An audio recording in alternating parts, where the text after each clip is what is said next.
Hello everyone, welcome to Chanakya IAS academy. My name is Rajan Kumar Singh. चर्चित मुद्दों के इस सीरीज में आज हम लोग चर्चा करने वाले हैं बिहार के वायु गुणवत्ता। हाल ही में केंद्रीय प्रदूषण नियंत्रण बोर्ड सीपीसीबी ने एक डाटा जारी किया है जिसमें बिहार में लगातार खराब होते वायु गुणवत्ता पर उन्होंने एक चिंताजनक तस्वीर पेश की है, जिसमें हमारे बिहार की जो राजधानी पटना है उसको देश का दूसरा सबसे प्रदूषित शहर के रूप में उन्होंने चिन्हित किया है। यदि हम बिहार के अन्य शहरों की बात करें जैसे मुजफ्फरपुर, बेतिया, हाजीपुर, तो सिवान, इनकी स्थिति भी काफ़ी चिंताजनक बताई गई है। उन्होंने एक मानक तय कर रखा है जिसमें उन्होंने जो तय करते हैं जिस अंक को उसमें डाल करके वो बताते हैं कि यह जो अंक है वह किस श्रेणी का है। इसमें हम देख रहे हैं सेंट्रल पॉल्यूशन कंट्रोल बोर्ड के द्वारा यह जो है 6 श्रेणी बनाए गए हैं, जिसमें से 0 से 50 गुड, 51 से 100 सेटिस्फैक्ट्री संतोषजनक, 101 से 200 मॉडरेट, 201 से 300 पुअर, 301 से 400 वेरी पुअर और 401 से 500 के बीच सेवर।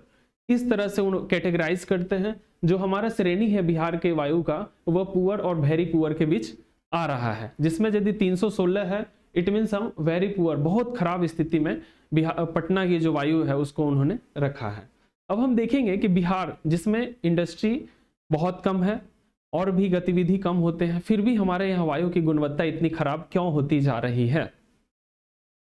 तो इसके कुछ कारण है, जैसे बिहार जो है वो गंगा घाटी में स्थित है और गंगा घाटी में जो है वायु का जो गुणवत्ता है वह इस तरह से रहता है कि खासकर सर्दियों के मौसम में यहाँ की जो वायु गुणवत्ता है काफी खराब हो जाती है। यदि हम पूरे ऑल इंडिया स्तर पर बात करें तो गंगा घाटी में हमारा बिहार है और यह गंगा घाटी का जो स्थिति है वह हमेशा से इसी तरह की खराब रहती है। खासकर जैसे दिल्ली वाले जो क्षेत्र हैं वहां पर भी यह स्थिति काफी चिंताजनक हो जाती है।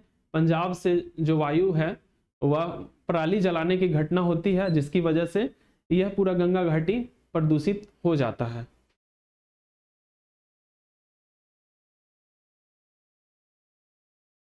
नेक्स्ट हम यदि देखें बिहार का जो शहर जिनका हमने जिक्र किया है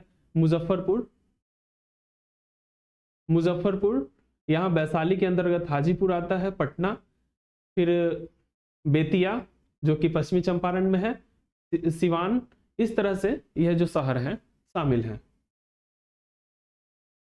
नेक्स्ट हम और भी कुछ कारणों को हम देखते हैं। जैसे बिहार का जो वनावरण है वह काफी कम है। बिहार का यदि हम फॉरेस्ट एरिया की बात करें तो 7288 वर्ग किलोमीटर ही क्षेत्र में यहाँ वन पाए जाते हैं, जो कि राज्य का कुल जो फॉरेस्ट कवर है उसका 7.74% होता है। जबकि राष्ट्रीय वन नीति के अनुसार किसी भी भौगोलिक क्षेत्र का 33% जो एरिया है वह फॉरेस्ट कवर्ड होना चाहिए। नेक्स्ट हम देखते हैं कि यहाँ से होकर बिहार से होकर कई सदानीरा नदियां बहती है, जैसे गंडक, सोन, गंगा, कोसी। यह सभी का जो क्षेत्र है खासकर बरसात के दिनों को छोड़ करके यहाँ जो जलधारा है काफी सिकुड़ जाती है और यह जो पूरा क्षेत्र है, बाकी जो क्षेत्र है वह बालू का एक तरह से रेगिस्तान बन जाता है। तो बिहार का जो यह क्षेत्र है आप कह सकते हैं कि एक रेगिस्तानी के रूप में यह कार्य करता है और जब बहती हवा के साथ यह वायु में घुल जाता है, यहाँ के जो रेत कण है वायु को प्रदूषित करती है। नेक्स्ट हम देखते हैं कि नगर निगम, खासकर हमारे बिहार में जितने नगर निगम है वो काफी निर्माण कार्यों पर जो कोताही बरती जाती है उसको लेकर के वह काफी सीरियस हालत में नहीं होते हैं, उस पर वो उनकी सतत निगरानी नहीं होती है। नेक्स्ट हम देखते हैं कि हमारे यहाँ खुले में कचरा जलाना, लकड़ी और कोयले पर खाना बनाने को लेकर के कोई रोक नहीं है। 15 साल से जो पुराने वाहन है उसका उपयोग भी जारी है, हालांकि इस पर प्रतिबंध लग चुका है। नेक्स्ट हम देखते हैं कि हमारे यहाँ एक बहुत बड़ा समस्या होता है कि नाले के जो कचरा है उसको निकाल करके सड़क पर छोड़ने की आदत हमारे यहाँ देखी जाती है। नेक्स्ट हम देख रहे हैं कि निर्माण कार्यस्थलों पर ग्रीन चादर का इस्तेमाल नहीं किया जाता है। ग्रीन चादर एक तरह से प्रोटेक्शन का वो काम करती है, जैसे कहीं पर यदि सीमेंट उमेंट का डस्ट है तो वह पर्यावरण में घुलने से बच जाता है। नेक्स्ट हम देख रहे हैं कि हमारे यहाँ जो बालू और मिट्टी के जो ढुलाई के जो काम होते हैं वह उस पर प्रॉपर जो है कवरिंग नहीं किया जाता है, खासकर ट्रैक्टर और ट्रक पर। नेक्स्ट हम देखते हैं कि हमारे यहाँ मेडिकल कचरा, जैव अवशिष्ट जो है खास करके, उनको पूरी तरह से अपशिष्ट करने का जो तरीका है वह काफी खतरनाक है। फिर हम देखते हैं कि इस तरह की जो प्रभाव है इसका हमारे ऊपर, इस तरह के जो लापरवाही है इसका हमारे ऊपर क्या असर पड़ रहा है, खासकर बिहार में। तो बिहार के जो अस्पताल है उसमें सांस फूलने, आंखों में जलन, अस्थमा, इस तरह के जो मरीजों की संख्या बढ़ती जा रही है। आप देखेंगे PM 2.5, पार्टिकुलेट मैटर 2.5, जो कि इतने छोटे होते हैं कि आपके लंग्स या फिर और किडनी वगैरह में जमा होकर के वो शरीर को पूरी तरह से काफी वो नुकसान पहुंचाते हैं। तो इस तरह से हम देख रहे हैं यहाँ एक छोटा सा डायग्राम आप समझ सकते हैं कि बिहार में पार्टिकुलेट मैटर 2.5, PM 2.5 का जो सबसे बड़ा स्रोत है वो ट्रांसपोर्ट और ओपन वेस्ट बर्निंग, ये सभी शामिल है इसमें। फिर ब्रिक क्लीन, ये सब जो है, जनरेटर सेट, रोड डस्ट, ये सब बहुत बड़े कारण बन रहे हैं। नेक्स्ट हम देखते हैं कि ICMR का एक रिसर्च आया था, Indian council of medical research. उनका रिसर्च बताता है कि बिहार में जो वायु प्रदूषण के कारण जो नुकसान हो रहा है खासकर स्वास्थ्य को लेकर के, वह करीब 11,000 करोड़ का हो रहा है, और जो कि देश में बिहार का जो स्थान है वो दूसरा है इस मैटर पर आप कह सकते हैं। और जो पहला स्थान है वो किसका है? उत्तर प्रदेश का है, जो कि 36,000 करोड़ का है।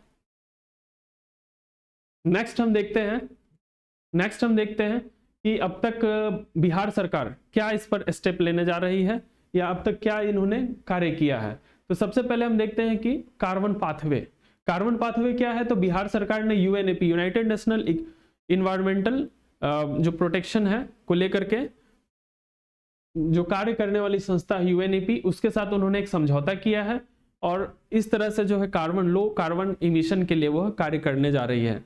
तो बिहार सरकार का एक लक्ष्य भी है 2040 तक पूरे बिहार को शून्य कार्बन उत्सर्जन वाला राज्य के रूप में परिवर्तित करना।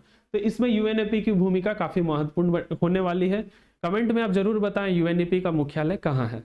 नेक्स्ट हम देखते हैं कि जो हमारा लक्ष्य है 2040 तक है बिहार को शून्य कार्बन उत्सर्जन वाला राज्य के रूप में परिवर्तित करने का। नेक्स्ट हमारा एक और बहुत बड़ा स्टेप लिया जा रहा है बिहार सरकार के द्वारा, आर्द्र भूमियों का संरक्षण। आर्द्र भूमि वैसे क्षेत्र होते हैं जहां वर्ष के अधिकांश महीनों में जल जमा हुआ होता है, और सरकार ने इसरो के साथ मिलकर सबसे पहले उस क्षेत्रों का उन्होंने चिन्हित करने का कार्य किया है। 2006-07 में उन्होंने इसरो के साथ मिलकर जो सर्वे किया था उसके अनुसार 4,03,209 हेक्टेयर जो है हमारा बिहार का क्षेत्र जो है वो वेटलैंड के रूप में शामिल है, चिन्हित किया गया है उसे। नेक्स्ट हम देख रहे हैं कि बिहार सरकार वृक्षावरण जो अभियान है उसको लेकर भी काफी सीरियस है। इस कार्य में जो हमारा मेन भागीदारी आप देखेंगे कि जीविका दीदियों का काफी महत्वपूर्ण भूमिका हो रहा है। वैसे आप बताएं कि जीविका जो है योजना वो किसके सहयोग से चलाई जा रही है और इसकी स्थापना किस वर्ष किया गया था। नेक्स्ट हम देखते हैं कि हाल ही में बिहार सरकार ने एक डिवाइस विकसित किया है IIT पटना के सहयोग से, जिसका नाम दिया गया है नीतीश, और उसका जो आप फुल फॉर्म देखेंगे novel initiative technological intervention for safety of human lives. तो यह जो सेफ्टी डिवाइस है वह क्या करेगी, खासकर यदि लाइटनिंग के संदर्भ में यदि लोगों को पूर्व सूचना वह देगी। और यह जो नीतीश नाम पड़ा है, ये 3 वर्ड का शुरुआती अक्षर है, नीत, तीव्र और शक्तिशाली। यह एक तरह का सुरक्षा कवच आप कह सकते हैं। नेक्स्ट बिहार सरकार एक और स्टेप ली है, खासकर जो बिहार के चीफ सेक्रेटरी हैं अमीर सुहाविन जी, उन्होंने जिलाधिकारियों के साथ बैठक की और इस बात को लेकर उन्होंने जिलाधिकारियों को आदेश दिया कि वैसे किसानों को चिन्हित किया जाए जो पराली जलाने का कार्य करते हैं और उनका DBT रद्द किया जाए और वैसे किसानों से फसल नहीं खरीदा जाएगा। तो यह एक तरह से बिहार सरकार द्वारा जो किसानों के द्वारा किया जाता है कार्यों को लेकर के चेतावनी है, वायु प्रदूषण में जो काफी योगदान देते हैं। नेक्स्ट है हमारा आगे हमारा क्या रणनीति होना चाहिए। तो सबसे पहले जो अवैध ईंट भट्टे हैं और बालू खनन पर रोक लगनी चाहिए, उसकी प्रॉपर निगरानी होनी चाहिए। और केंद्र सरकार स्तर पर एक निर्णय लिया गया था कि जितने थर्मल पावर प्लांट्स के रेडियस में 150 किलोमीटर के रेडियस में जो ईंट भट्टे हैं वहां पर बंद होंगे और वहां से जो निकलते हैं स्लैग, थर्मल पावर प्लांट से जो स्लैग निकलते हैं उसी से ईंट का निर्माण होगा और उसका प्रयोग किया जाएगा। नेक्स्ट हम देखते हैं कि जो 15 साल से पुराने वाहन है उस पर पूर्ण प्रतिबंध होना चाहिए, किसी भी तरह का कोई इसमें लापरवाही नहीं होनी चाहिए। और इस तरह के जो वाहन है बिहार सरकार के द्वारा BSRTC Bihar state road transport corporation के द्वारा इस तरह के ग्रीन वाहनों के उपयोग पर जो है बल दिया जा रहा है। नेक्स्ट है गोइंग ग्रीन। गोइंग ग्रीन एक तरह का अभियान है जिसमें लोग हरित जीवन शैली को अपनाते हैं। नेक्स्ट है कि जो प्लास्टिक का प्रयोग है उस पर भी हमें रोक लगाना चाहिए। से नो टू प्लास्टिक, हमें मिनिमम यूज करना है प्लास्टिक का।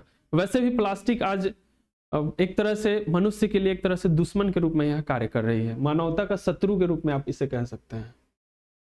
नेक्स्ट हम देखते हैं कि जो निर्माण स्थल पर आवश्यक मानदंडों का प्रयोग हमें करना चाहिए। ये देखिए, ये है ग्रीन चादर। पूरी तरह से निर्माण स्थल को इस तरह से चादरों से ढक दिया जाता है ताकि कोई भी डस्टिंग जो है, जो निर्माण कार्य टूट फूट से जो डस्ट उत्पन्न होते हैं वह उसी चादर में फंस कर रह जाए और आसपास का जो वायु है वो प्रदूषित होने से बच जाए। तो इस तरह से हमारा जो यह आज का सीरीज है, आज का जो यह एपिसोड है यही समाप्त होता है। कैसा लगा आपको चैनल? लाइक करें, सब्सक्राइब करें चाणक्य IAS के इस चैनल को।